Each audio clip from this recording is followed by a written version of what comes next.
വന്നണിയുന്ന ആഘോഷങ്ങളെ വർണ്ണാഭമാക്കാൻ പുതിയ സ്റ്റോക്കുകളുമായി എടപ്പാൾ ചോയ്സ് വെഡിംഗ് കാസിലും ഒരുങ്ങിക്കഴിഞ്ഞു.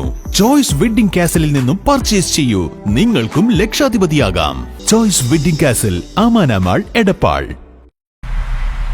ഇപ്പോൾ സമരം നടത്തുന്നത് യഥാർത്ഥ ആശമാരല്ലെന്നും പണം കൊടുത്തു കൊണ്ടിരുത്തിയിരിക്കുന്നവരാണെന്നും CPM പോളിറ്റ് ബ്യൂറോ അംഗം A. വിജയരാഘവൻ എടപ്പാൾ കാലടിയിൽ സംഘടിപ്പിച്ച TP കുട്ടൻ അനുസ്മരണ സമ്മേളനത്തിൽ സംസാരിക്കുകയായിരുന്നു A. വിജയരാഘവൻ.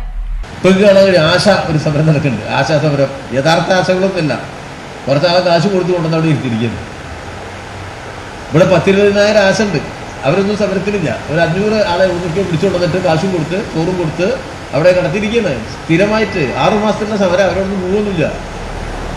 ആശ പോരുന്നതിന് അവിടെ അംഗൻവാടിനെ കൊണ്ടിരുത്തും, വേറെ ആരെയും കൊണ്ടിരുത്തും. പാവപ്പെട്ട മനുഷ്യനെ തന്നെ കൊണ്ടിരുത്തി പണം കൊടുത്ത് ഇടതുപക്ഷത്തെ അട്ടിമറിക്കാനുള്ള സമരത്തിന്റെ ആയുധമാക്കുന്ന ഗൂഢാലോചന കേരളത്തിൽ നടക്കുന്നു. ഏറ്റവും ദുർബലനായ മനുഷ്യനാണ്. ഇപ്പോൾ ആശകളുടെ സമരം എവിടെയാ? പിണറായിക്ക് എതിരായിട്ടാണ്. സെക്രട്ടേറിയറ്റിലുമില്ല. ആശകളെ നിയമിച്ചതാരാ? നരേന്ദ്രമോദിയാണ്. സമരം നടത്തുന്നത് മോഡിക്കെതിരായിട്ടല്ലേ?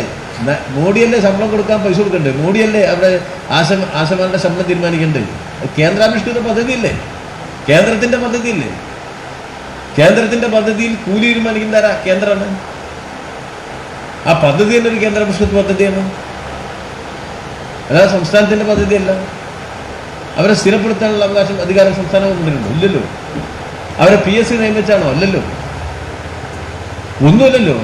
അവർ ജീവനക്കാരാണോ? സർക്കാർ ജീവനക്കാരാണോ? അതുമല്ലല്ലോ.